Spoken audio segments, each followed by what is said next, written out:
මීට වසර කිහිපයකට පෙර ඔහු ලෝකෙම හඳුනාගත්තේ මිනිසුන්ව සිනස්සන විකට නළුවෙකු විදියට. රටේ ජනාධිපති වෙන්නේ කොහොමද කියලා ඔහු එදා රඟපෑවා. ඒත් දෛවය ඔහුට ලෑස්ති කරලා තිබුණේ ඊට වඩා හාත් පසින්ම වෙනස් බිහිසුණු භූමිකාවක්. І складно. Але нам точно вже ніколи не буде страшно. 2022 පෙබරවාරි 24 රුසියානු හමුදා යුක්‍රේනය ආක්‍රමණය කරද්දී මුළු ලෝකෙම හිතුවේ ඔහු රට අතහැරලා පලා යාවි කියලා.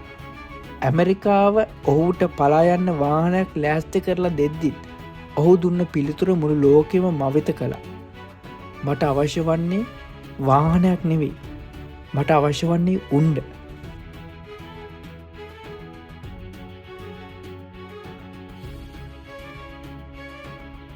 සුඛෝපභෝගී ඇඳුම වෙනුවට ඔහු යුද නිල ඇඳුම ඇඳගත්තා. ආරක්ෂිත බංකරේ සැඟවෙනවා වෙනුවට ඔහු මාපාරට බැහැල තමන්ගේ ජනතාවට කිව්වා මම මෙහි ඉන්නවා කියලා. සිනහව බෙදපු ඒ මනුස්සයා එක රැයකින් ලෝකයේ බලවත්ම හමුදාවකට එරෙහිව නැගී සිටින යෝධයෙක් වුණා. වෝල්ඩිමිර් සෙලන්ස්කි අපිට උගන්වන ලොකුම පාඩම මොකක්ද? නායකත්වය කියන්නේ තනතුරක් නෙවෙයි. ඒක තීරණාත්මක මොහොතක ඔබ පෙන්වන ධෛර්යයයි. මුළු ලෝකෙම ඔබට එරෙහි වෙද්දී තමන්ගේ රට සහ නිදහස වෙනුවෙන් පපුව දෙන්න පුළුවන් මිනිසෙකුට ඕනෑම බලවේගයක් පරාජය කරන්න පුළුවන්.